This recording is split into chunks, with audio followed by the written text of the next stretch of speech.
Wah, wah, wah. The crybabies on Wall Street are at it again. Stacy.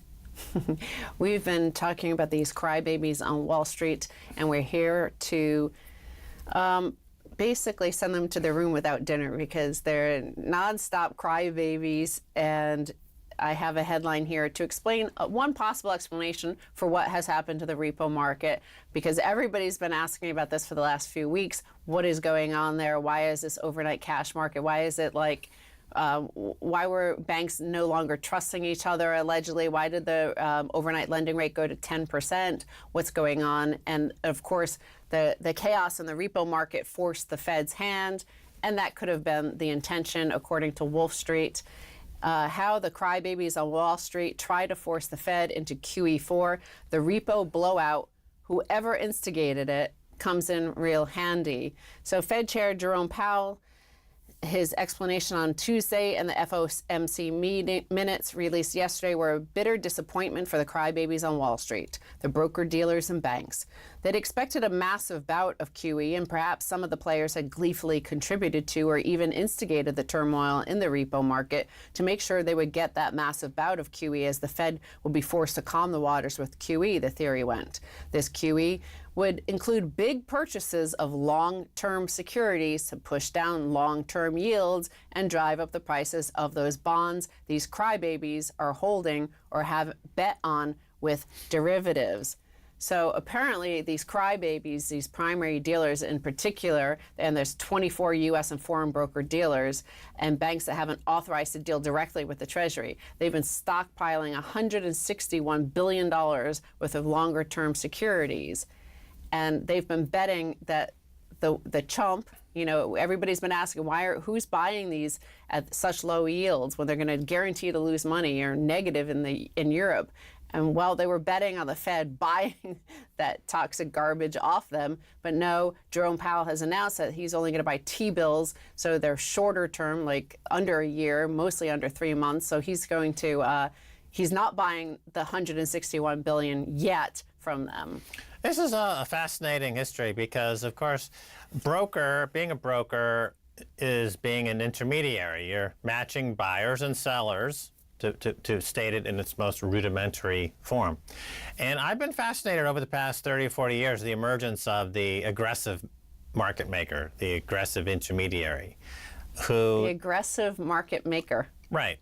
So the broker-dealers in this case, they're supposed to be an intermediary between the government and Wall Street, who is then an intermediary between finance and Main Street, between Wall Street and Main Street.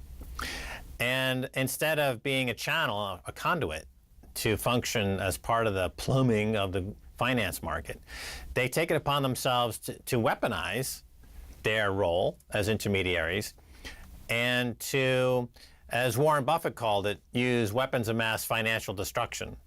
So they're, instead of just trying to be a conduit from the central bank to Main Street, they are saying that we are going to abuse our role as intermediary to coerce you, to reward us with huge rewards of cash that we will then pocket and not circulate in the economy.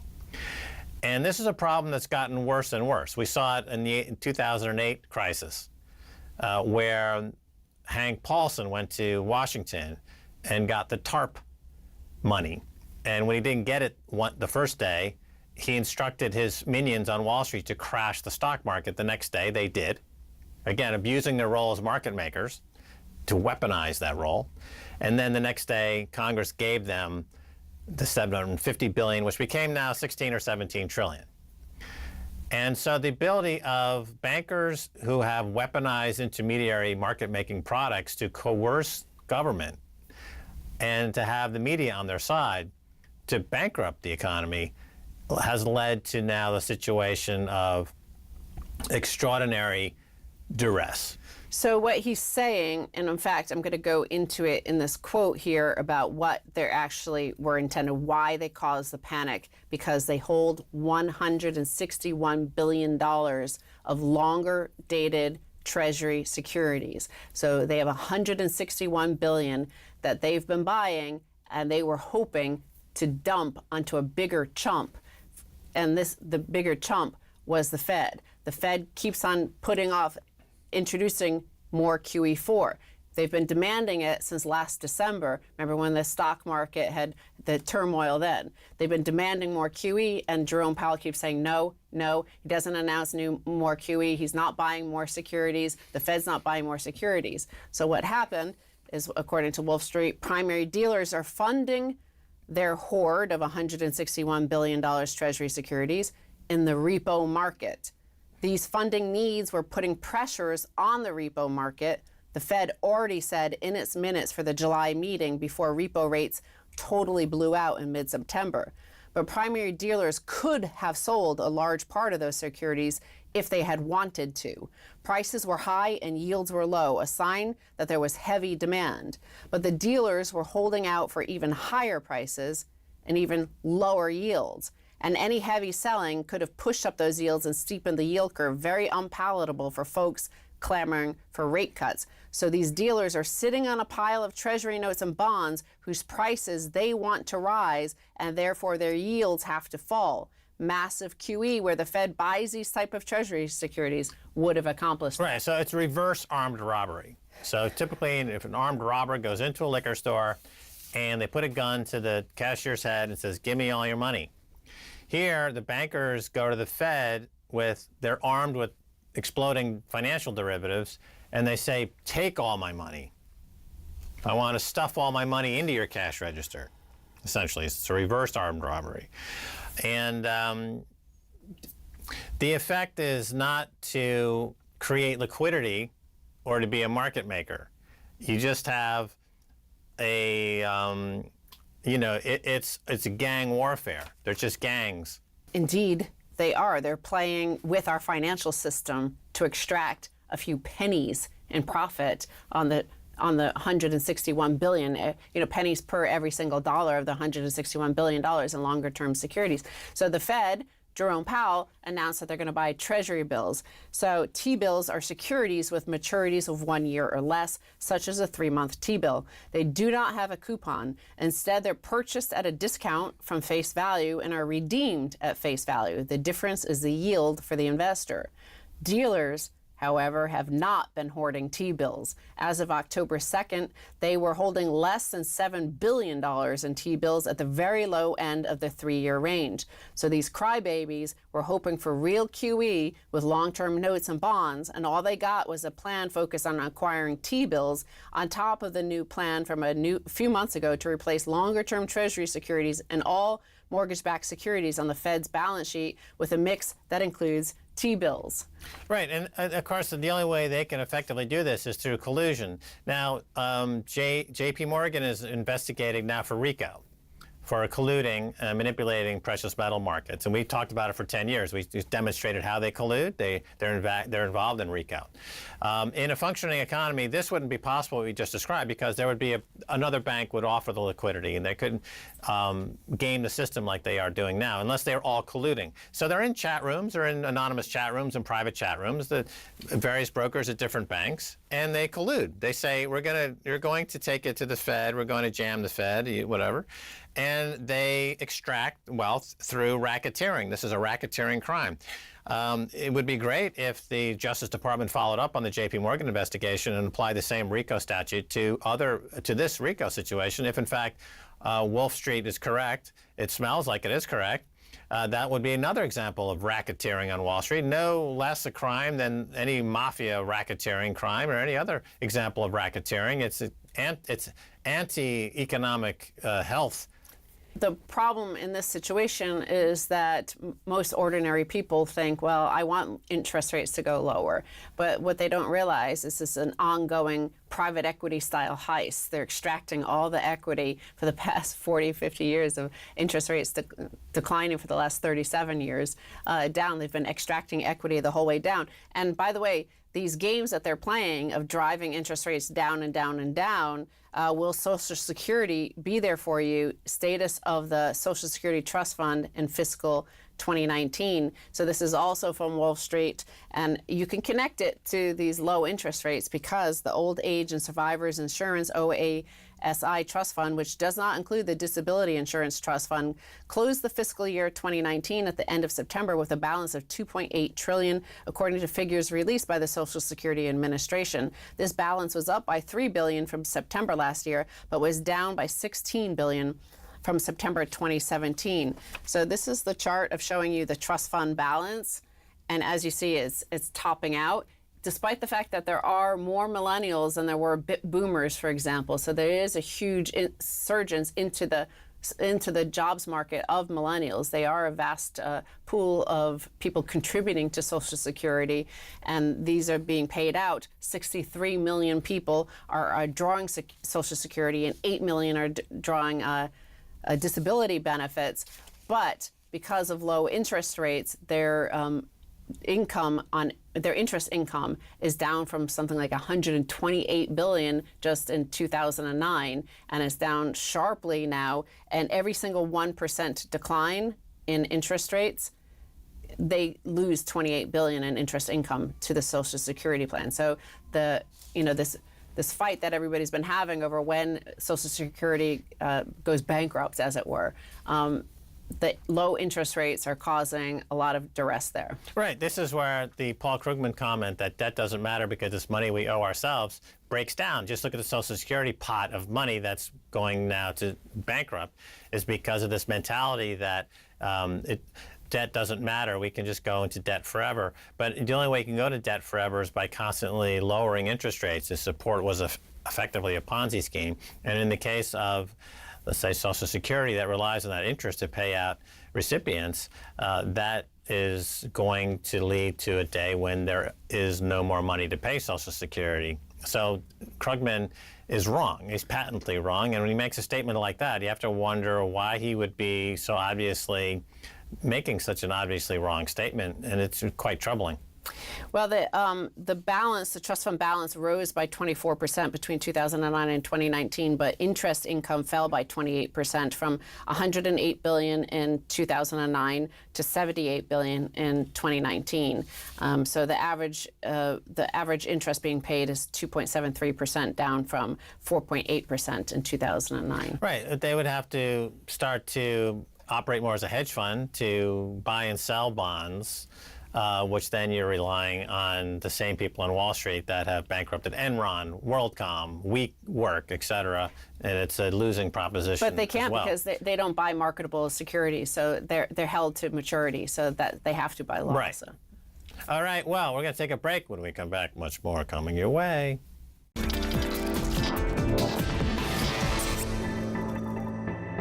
Welcome back to the Keiser Report. We're almost at the Amalfi Coast. Right, Italian heritage. I'm thinking, we should do a TV show. Let's do it, in fact, in Italy, on the Amalfi Coast.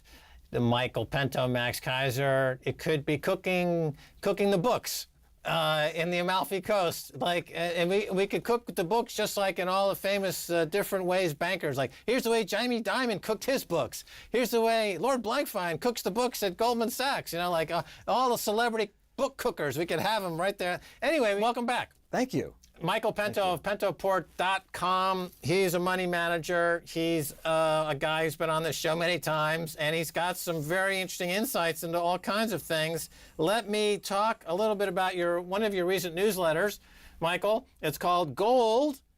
It's all about real rates, not the dollar. What's this mean? Well, a lot of people think, because gold is a real and honest currency, that it just competes with the dollar. So if the dollar is up, gold is down, and if gold is up, the dollar's down. But it's a little more complicated than that.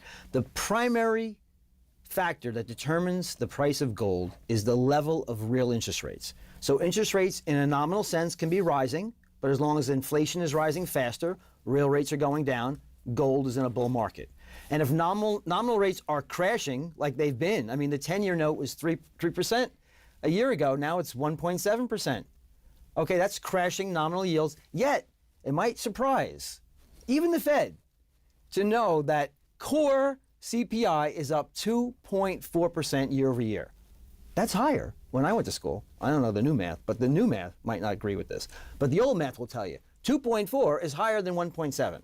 So real rates are falling, and that is the reason why gold has been in a primary bull market while the dollar has also increased against a basket of other flawed, horrific fiat currencies. So these two you see trading in tandem, both moving up, dollar and gold. It's quite highly, well, it's been happening, and it could happen in the future. I even think it could be the case that the dollar starts to fall against other currencies. Not get wiped out, but starts to lose its way against the euro and the yen. Why? Did we talk about this just tangentially in the last segment? We're back in a QE, Max. What is this? What number? Is it QE 5? This would be officially number 4. $60 billion a month. We were at 85 or 80 in the peak of QE. Okay, so if the Fed can't raise rates, they went to 2.5% on the Fed funds rate. Now they're on their way back to 0, most likely. We're back into QE. That interest rate differential between us and Europe and Japan, that margin is narrowing. So Right. why then would the dollar strengthen any longer? Right, fair enough. Let's talk about another country here, China. The likes of Kyle Bass, a famous guy in the money management space, he's been shrieking for more than a decade now that it's all about to come tumbling down there. Where do you fall on the China economic apocalypse scale? Is it all fine, not fine? Your thoughts? Where's China these days? I think, and this is the 36,000-foot view, is that when you increase your debt from $2 trillion in the year 2000 to $40 trillion today, and that debt is state-directed debt, then you have built a massive, unproductive pile of debt dung, which is about to implode. Debt dung? Is that a technical term? Debt dung, yes. Yes. Debt dung. Debt dung is about to... $38 trillion, Max, in less than 20 years. From Chinese National Communist Party telling state-owned enterprises what to build. So you have massive oversupply, massive overinvestment in infrastructure, massive bubble in fixed assets in China. Their currency is teetering on a collapse How as come well. Paul Krugman at the New York Times says that's no problem because it's just money you owe yourself? Oh, End quote. Really? Money we owe ourselves. Well, if you can't pay yourself, okay, so we owe our, let's just talk about the banking system. Do you know how many treasuries have been sequestered in our banking system because they have a 0 risk weighting? It's an all-time record high, trillions upon trillions. If you told the banks, call up Jamie Dimon and tell him, you know, you're a U.S. citizen, right? And J.P. Morgan's a domestic bank. Since there's a debt we owe ourselves, we're not going to pay you anymore on your treasuries. See if that's a problem. Why does he say such a blatant falsehood? You should got to ask.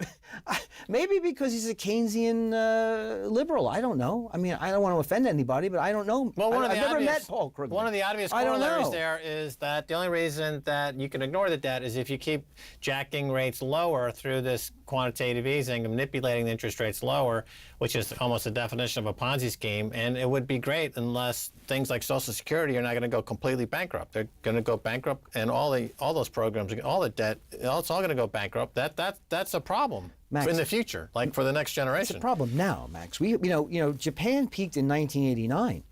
That's 30 years, 3 lost decades, and we just had our lost decade here in the United States. We're going to have decade after decade. That's our hope, Max, is that we can have 1 or 2% GDP growth, clinging to the hopes that interest rates could always go down and bail us out. You know, it normally takes 500 basis points at minimum to get the economy out of a malaise. And we only have 175 left. And there's nothing in Europe. The ECB has 0. They went back into QE also, by the way. Japan never got out of QE. When I hear Trump on television talking about it running out of ammunition, he could also be applying that to the central banks. Yeah. That's Am true. I right? Yes, you're exactly correct. So, meanwhile, you know, stocks are near all-time highs. Unemployment is 50 or 60-year lows, right? So, you know, the top line looks good. I mean, people are like, so. I mean, how do you avoid appearing as a Cassandra, as a doomsayer in this euphoric, because triple beauty full top? Because I manage money for a living, so I wouldn't have any clients if I just bought gold and shorted the stock market always. Okay, I have to make money for my clients continuously, and that's what I try to do.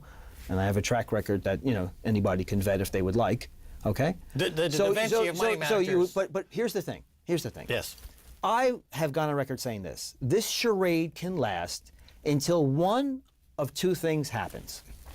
Either we have a recession, which blows up the junk bond market, or the Fed is finally successful at engendering inflation. Either one of those things will destroy the stock market and the economy, and there's a good chance that both of them are on the way. Now, what do? Do you just short everything and hope to be right and run out of capital, and then need several thousand% gain to get back to even? That's not what I do. I model the economy. I have a very complicated 20-point diffusion index model that tells me where the economy sits along a spectrum of inflation to deflation, growth and recession. Okay, so either the Fed are stupid or they are purposefully doing something that you would fall into the category of lying. What I mean is that you say if the Fed is successful and they bring inflation back, but the Fed's actions now have been proven to cause deflation, not fight deflation. We now know that by engaging in the practices that they are engaging in, by keeping these rates artificially low, you're crowding out the productive economy. You're keeping alive zombie banks and zombie corporations. They are creating the deflation. They're not fighting deflation. There's a massive intellectual disconnect here. And so they are successful today in supporting the zombie economy. Right. And so if they fail to continue to support the zombie economy, they will have what they say they are genuinely looking for. Inflation will pop out, but that's not, they're not, look, when they say we need 2% inflation, that's a lie, number one, or they're really stupid, number two. Max, if you're auditioning to go back on CNBC, this is not the way to do it. But am I wrong in what I've just said? Well, nothing. You said, is the Fed stupid? Isn't that obvious? They've proven themselves completely silly. But are they purposefully lying and engineering in a way to just help zombie banks and zombie corporations? Well, they have. That's the question. I believe the Fed is desperate now. Their models are broken. They're doing a Phillips curve analysis of the economy. They're looking for inflation in wage growth. That's the big danger out there. They totally neglect the fact that the stock market, the market capitalization of equities, is now 145% of GDP. It has never been higher. So you look for inflation. That's where all the inflation is. It's running around the canyons of Wall Street. But you're right about disinflation. That's why nominal bond yields on the 10-year note are down from 3% to 1.4 is where they hit a couple of months ago. The wages aren't up because they've been financially engineered not to be important anymore, and that through outsourcing and through mechanization and AI, wages are not part of the economy anymore. In Saudi Arabia, when the princes want more money, they print more oil. They pump more oil. They don't need workers. That's why it's princes and paupers in Saudi Arabia. No middle class. In America, you've got Wall Street, and when they need money, they print. They don't need the $3 trillion in taxes that are collected every year. That is superfluous. They just print money when they want it. Workers are superfluous. They don't need workers whatsoever. That's why they're treated like garbage in this country. That's why wages are never going up in this country. Max, if you were correct, then how come the Fed back in 2008 printed all this money and gave it to individuals who couldn't make their mortgages? They didn't give the banks any money, did they? Exactly. You're proving them. I'm being sarcastic. Yes, exactly. Yes. So it's all about a panicked condition. Well, let me play on this Italian heritage of yours for a second, because it goes back to the Medici family, it goes back to Venice. I mean, Italy has been on the forefront of economics for hundreds of years. They invented double entry accounting. Okay, so when in history, Michael Pento, we've seen in a bailout situation, the creditors get bailed out and not the debtors. Have we seen in history? I put on your historian cap on for a second. This is like a Jeopardy. Has that ever happened before? No, right? No, the answer is no. No. This is what the Fed is supposed to do. They are there to protect banks. Now they're also there to make sure Wall Street never has a downtick. So JP Morgan has 6 months without a single down day on their trading desk. What is that all? It's like I go to a casino, I go to Vegas, and I'm thrown red, and I'm like the Dustin Hoffman in that movie with Rain Man, where he's never losing. It's like they're autistic, right? They never lose. You would on be a single escorted day. out of the casino. Right. Yeah. How come we as a people don't escort JP Morgan out of the Wall Street, out of this country? Well, we need to vote a little more, but I don't remember voting for any member of the FOMC. Right. And by the way, our president, what is the problem our president wants to fight? and I'm not attacking Trump, but what is his main issue with the Fed? That they're what? Too tight. Too tight. So we don't have a reality in this country anymore. And the fact, like we mentioned before several times, the fact that the central bank of the United States is now back in QE and going back to zero should scare the hell out of a lot of people. All right. Well, on that note, we're gonna wrap it up. Wish we could do more, but unfortunately, we're done. We've got the trip to Amalfi Coast planned. All expenses first class, by the way. Only. Yeah. So thank you. We're going. Thank you. Thanks for being on the Keiser Report. Thank you.